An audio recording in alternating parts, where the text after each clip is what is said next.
नमस्कार दोस्तों, आपका स्वागत है आपके अपने यूट्यूब चैनल बीपीएम नॉलेज में। आज हम लोग एसएससी के टॉप 50 क्वेश्चन करने वाले हैं, जो कि सभी एग्जामों के लिए बहुत ही महत्वपूर्ण रहने वाला है। अगर इनमें से किसी भी प्रश्नों का आंसर अगर आपको पता है तो आप कमेंट बॉक्स में दे सकते हैं। तो चलिए आज का वीडियो शुरू करते हैं। आज का पहला क्वेश्चन है, नागरिक सेवा का जनक किसे कहा जाता है? नागरिक सेवा का जनक किसे कहा जाता है? तो ये लॉर्ड कॉर्नवालिस को इसका राइट आंसर ऑप्शन ए हो जाएगा। लॉर्ड कॉर्नवालिस को नागरिक सेवा का जनक कहा जाता है। चलिए अगला क्वेश्चन देख लेते हैं। अगला क्वेश्चन है, father of India on state किसे कहा गया है? Father of India on state किसे कहा गया है? तो ये कहा गया बाल गंगाधर तिलक को। इसका राइट आंसर ऑप्शन बी हो जाएगा। बाल गंगाधर तिलक को father of Indian on state कहा जाता है। चलिए अगला क्वेश्चन देख लेते हैं। अगला क्वेश्चन है, संविधान में मूल अधिकारों को जोड़ने का मुख्य उद्देश्य क्या था? संविधान में मूल कर्तव्यों को जोड़ने का मुख्य उद्देश्य क्या था? तो यह था राष्ट्र विरोधी एवं हिंसात्मक कृतियों पर नियंत्रण करना। इसका राइट आंसर ऑप्शन सी हो जाएगा।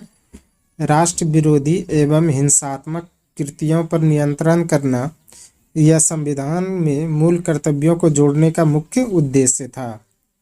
चलिए अगला क्वेश्चन देख लेते हैं। अगला क्वेश्चन है, निम्नलिखित में से कौन सी पुस्तक सुधा मूर्ति द्वारा लिखी गई है? निम्नलिखित में से कौन सी पुस्तक सुधा मूर्ति द्वारा लिखी गई है? तो ये लिखी गई है महाश्वेता। इसका राइट आंसर ऑप्शन डी हो जाएगा। महाश्वेता यह पुस्तक सुधा मूर्ति द्वारा लिखी गई है। चलिए अगला क्वेश्चन देख लेते हैं। अगला क्वेश्चन है, निम्नलिखित में से कौन सा संग्रहालय कटक में स्थित है? निम्नलिखित में से कौन सा संग्रहालय कटक में स्थित है? तो यह नेताजी जन्म स्थान संग्रहालय। इसका राइट आंसर ऑप्शन सी हो जाएगा। नेताजी जन्म स्थान संग्रहालय यह कटक में स्थित है। चलिए अगला क्वेश्चन देख लेते हैं। अगला क्वेश्चन है, निम्नलिखित में से कौन सा सबसे पुराना ग्रैंड स्लैम टूर्नामेंट है? निम्नलिखित में से कौन सा सबसे पुराना ग्रैंड स्लैम टेनिस टूर्नामेंट है? तो यह है विंबलडन। इसका राइट आंसर ऑप्शन सी हो जाएगा। विंबलडन यह सबसे पुराना विंबलडन सबसे पुराना ग्रैंड स्लैम टेनिस टूर्नामेंट है। चलिए अगला क्वेश्चन देख लेते हैं। अगला क्वेश्चन है, शून्य का आविष्कार किसने किया था? शून्य का आविष्कार किसने किया था? तो ये आर्यभट्ट ने। इसका राइट आंसर ऑप्शन ए हो जाएगा। आर्यभट्ट ने शून्य का आविष्कार किया था। चलिए अगला क्वेश्चन देख लेते हैं। अगला क्वेश्चन है, प्रसिद्ध नारा करो या मरो किसने दिया था? प्रसिद्ध नारा करो या मरो किसने दिया था? तो ये महात्मा गांधी ने। इसका राइट आंसर ऑप्शन ए हो जाएगा। महात्मा गांधी ने प्रसिद्ध नारा करो या मरो का दिया था। चलिए अगला क्वेश्चन देख लेते हैं। अगला क्वेश्चन है, संतरे में कौन सी विटामिन पाई जाती है? संतरे में कौन सी विटामिन पाई जाती है? तो ये विटामिन सी। इसका राइट आंसर ऑप्शन सी हो जाएगा। विटामिन सी यह संतरे में पाई जाने वाली विटामिन है। चलिए अगला क्वेश्चन देख लेते हैं। अगला क्वेश्चन है, निम्नलिखित में से क्या सौर सेल उपयोग करने का एक प्रमुख लाभ है? निम्नलिखित में से क्या सौर सेल उपयोग करने का एक प्रमुख लाभ है? तो यह है इसमें गतिमान पुर्जे नहीं होती हैं। इसका राइट आंसर ऑप्शन बी हो जाएगा। इसमें गतिमान पुर्जे नहीं होने के कारण यह सौर सेल का उपयोग करना एक प्रमुख लाभ है। चलिए अगला क्वेश्चन देख लेते हैं। अगला क्वेश्चन है, वायुमंडल में कौन सी गैस की मात्रा सर्वाधिक है? वायुमंडल में कौन सी गैस की मात्रा सर्वाधिक है? तो यह है नाइट्रोजन। इसका राइट आंसर ऑप्शन बी हो जाएगा। नाइट्रोजन यह वायुमंडल में सर्वाधिक मात्रा में पाई जाने वाली गैस है, जो कि है 78%। चलिए अगला क्वेश्चन देख लेते हैं। अगला क्वेश्चन है, कोई वस्तु नियत त्वरण के साथ विराम से चलना शुरू करती है। कोई वस्तु नियत त्वरण के साथ विराम से चलना कब शुरू करती है? तो ये करती है सीधे समय के वर्ग के समानुपाती। इसका राइट आंसर ऑप्शन ए हो जाएगा। सीधे समय के वर्ग के समानुपाती कोई वस्तु नियत त्वरण के साथ विराम से चलना प्रारंभ करती है। चलिए अगला क्वेश्चन देख लेते हैं। अगला क्वेश्चन है, परिस्थितिकी पिरामिड का आधार सामान्यतः चौड़ा होता है और यह किस ओर संकरणीय होता है। पिरामिड का आधार जो है चौड़ा होता है और यह किस ओर संकरणीय होता है, तो यह शीर्ष की ओर। इसका राइट आंसर ऑप्शन बी हो जाएगा। यह जो है शीर्ष की ओर जो है संकरणीय होता है और आधार की ओर जो है चौड़ा होता है। चलिए अगला क्वेश्चन देख लेते हैं। अगला क्वेश्चन है, दालचीनी पेड़ के किस भाग से एकत्र की जाती है। दालचीनी पेड़ के किस भाग से एकत्र की जाती है, तो ये छाल से। इसका राइट आंसर ऑप्शन सी हो जाएगा। छाल से जो है दालचीनी पेड़ जो है एकत्र की जाती है। चलिए अगला क्वेश्चन देख लेते हैं। अगला क्वेश्चन है, सुक्रोज नामक एंजाइम शर्करा को किसमें बदल देती है। सुक्रोज नामक एंजाइम शर्करा को किसमें बदल देती है, तो ये बदल देती है ग्लूकोज एवं फैक्टोज में। इसका राइट आंसर ऑप्शन ए हो जाएगा। ग्लूकोज एवं फैक्टोज में जो है सुक्रोज नामक एंजाइम जो है शर्करा को बदल देती है। चलिए अगला क्वेश्चन देख लेते हैं। अगला क्वेश्चन है, यदि पृथ्वी अपने अक्ष पर तेजी से घूमने लगे तो प्रत्येक स्थान पर वस्तुओं के भार में क्या परिवर्तन होगा। यदि पृथ्वी अपने अक्ष पर तेजी से घूमने लगे तो प्रत्येक स्थान पर वस्तुओं के भार में क्या परिवर्तन होगा, तो ये भार में कमी हो जाएगी। इसका राइट आंसर ऑप्शन सी हो जाएगा। यदि पृथ्वी अपने अक्ष पर तेजी से घूमने लगे तो प्रत्येक स्थान पर वस्तुओं के भार में जो है कमी हो जाएगी। चलिए अगला क्वेश्चन देख लेते हैं। अगला क्वेश्चन है, यूरेसिल किसमें पाया जाता है। यूरेसिल किसमें पाया जाता है, तो ये पाया जाता है आरएनए में। इसका राइट आंसर ऑप्शन डी हो जाएगा। आरएनए में जो है यूरेसिल पाया जाता है। चलिए अगला क्वेश्चन देख लेते हैं।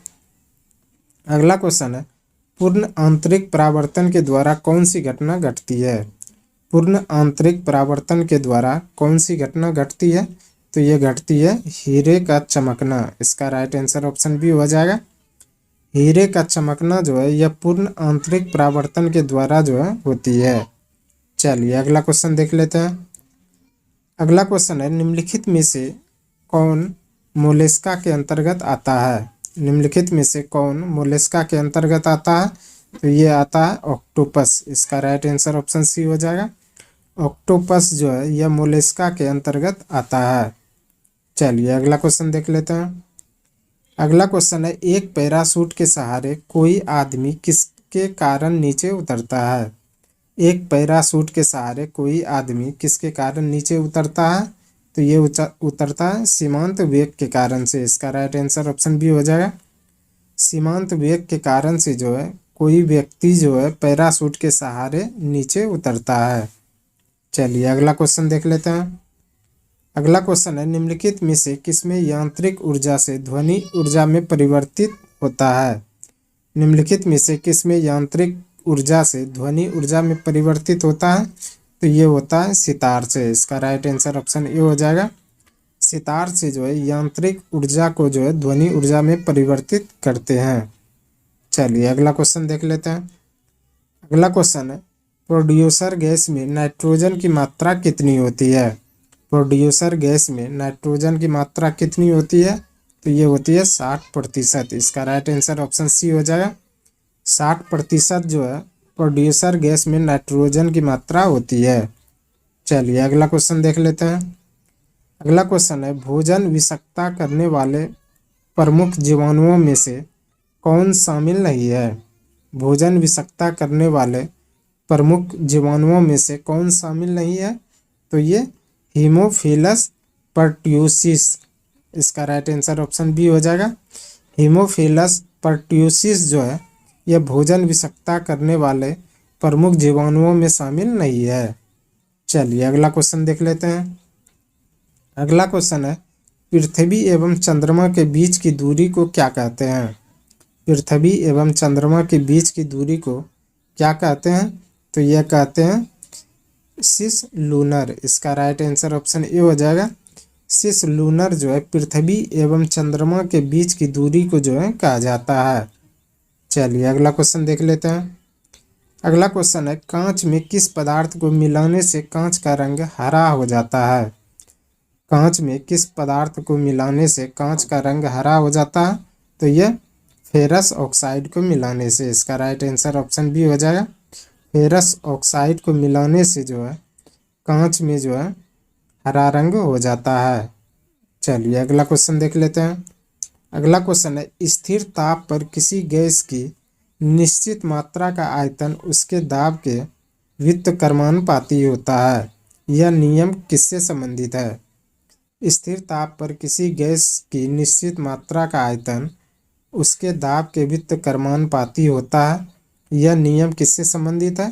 तो यह बॉयल के नियम से। इसका राइट आंसर ऑप्शन ए हो जाएगा। बॉयल के नियम से जो है स्थिर ताप पर किसी गैस की निश्चित मात्रा का आयतन जो है उसके दाब के व्युत्क्रमानुपाती होता है। चलिए अगला क्वेश्चन देख लेते हैं। अगला क्वेश्चन है, इनमें से कौन सदिश राशि नहीं है? इनमें से कौन सदिश राशि नहीं है? तो ये घनत्व नहीं है। इसका राइट आंसर ऑप्शन डी हो जाएगा। घनत्व जो है यह सदिश राशि नहीं है। चलिए अगला क्वेश्चन देख लेते हैं।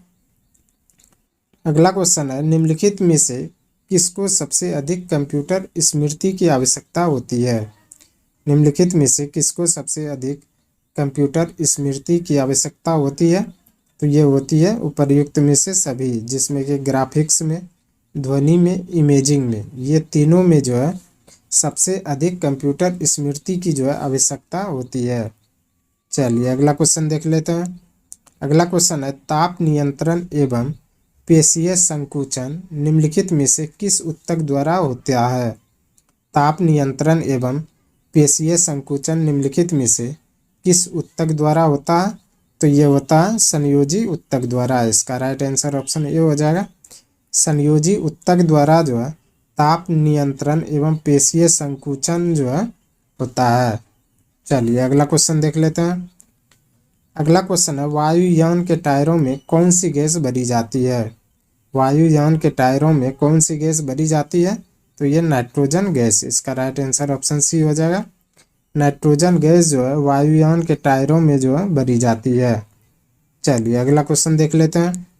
अगला क्वेश्चन है, उच्च न्यायालय के मुख्य न्यायाधीश की नियुक्ति कौन करता है? उच्च न्यायालय के मुख्य न्यायाधीश की नियुक्ति कौन करता है? तो यह राष्ट्रपति करता है। इसका राइट आंसर ऑप्शन ए हो जाएगा। राष्ट्रपति जो है उच्च न्यायालय के मुख्य न्यायाधीश की नियुक्ति करता है। चलिए अगला क्वेश्चन देख लेते हैं। अगला क्वेश्चन है, मनसबदारी प्रणाली किसने आरंभ की थी?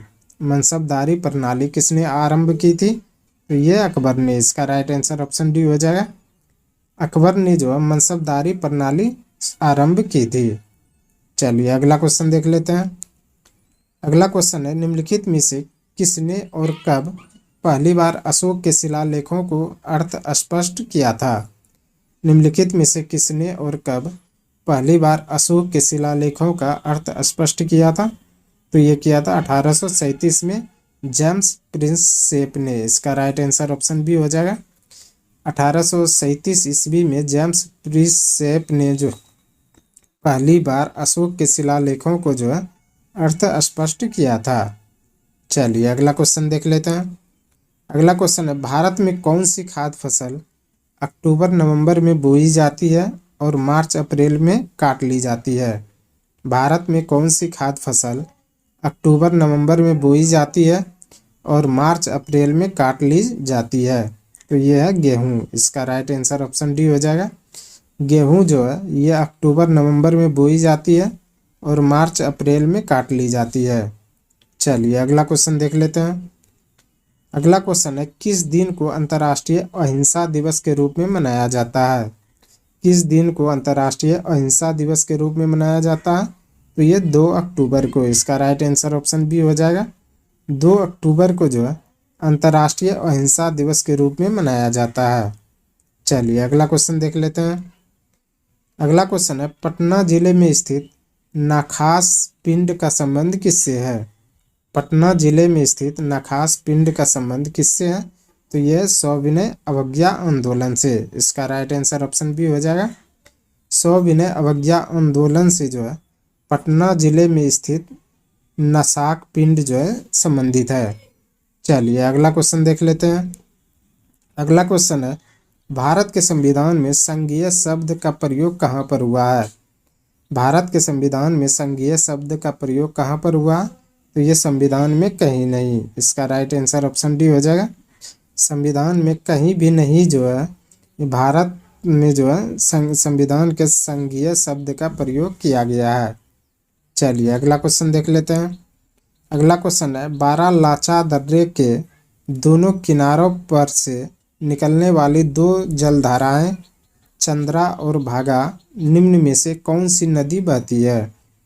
बारालाचा दर्रे के दोनों किनारों पर से निकलने वाली जो दो जलधाराएं चंद्रा और भागा निम्न में से कौन सी नदी बनाती है? तो ये चिनाब नदी। इसका राइट आंसर ऑप्शन बी हो जाएगा। चिनाब नदी जो है बारालाचा दर्रे के दोनों किनारों पर निकलने वाली दो जलधाराएं बनाती है, जो कि चंद्रा और भागा। चलिए अगला क्वेश्चन देख लेते हैं। अगला क्वेश्चन है, बाबूजी के उपनाम से किन्हें याद किया जाता है? बाबूजी के उपनाम से किन्हें याद किया जाता है? तो ये जगजीवन राम को। इसका राइट आंसर ऑप्शन बी हो जाएगा। जगजीवन राम को जो है बाबूजी के उपनाम से जाना जाता है। चलिए अगला क्वेश्चन देख लेते हैं। अगला क्वेश्चन है, संविधान का कौन सा संशोधन राजनीतिक दल बदल से संबंधित है? संविधान का कौन सा संशोधन राजनीतिक दल बदल से संबंधित है? तो यह है 52वां संविधान संशोधन। इसका राइट आंसर ऑप्शन बी हो जाएगा। 52वां संविधान संशोधन जो है यह दल बदल से संबंधित है। चलिए अगला क्वेश्चन देख लेते हैं। अगला क्वेश्चन है, निम्नलिखित में से कौन सा पंचायती राज से संबंधित है?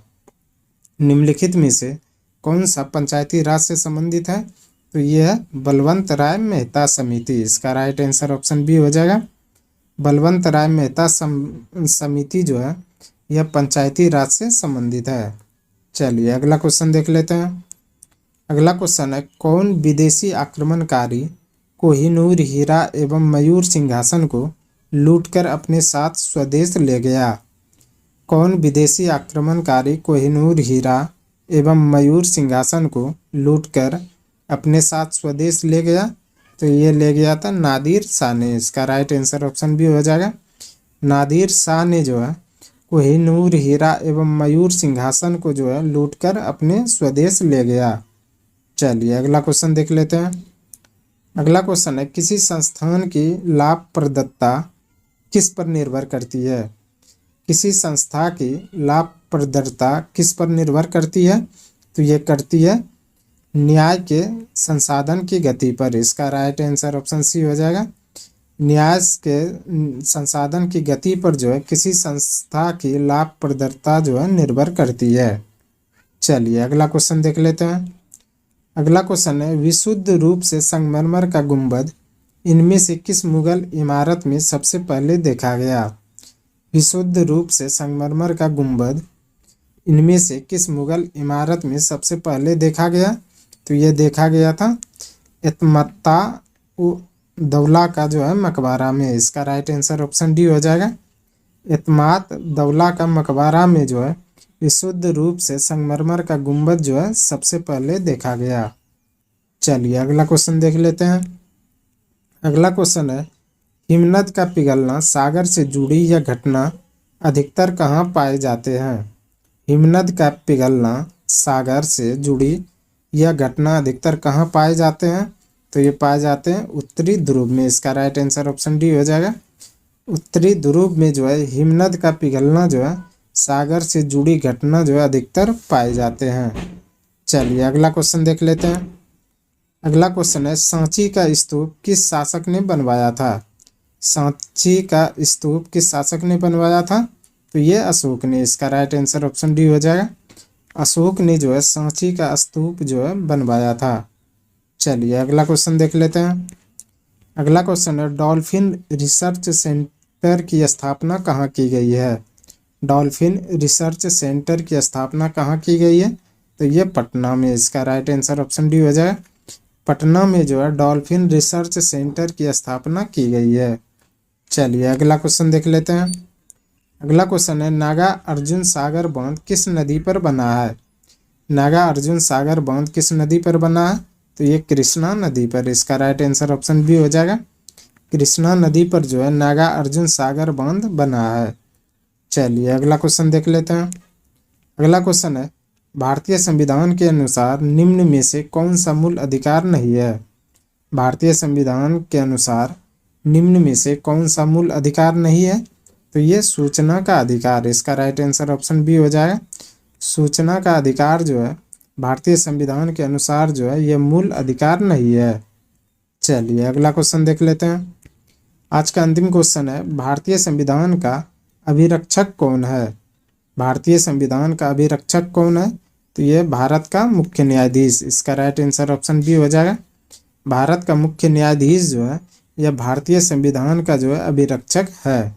आज के लिए बस इतना ही। हमें उम्मीद है कि यह वीडियो आपको पसंद आया होगा। अगर पसंद आया तो प्लीज़ लाइक, कमेंट, शेयर और चैनल को सब्सक्राइब जरूर करें। धन्यवाद।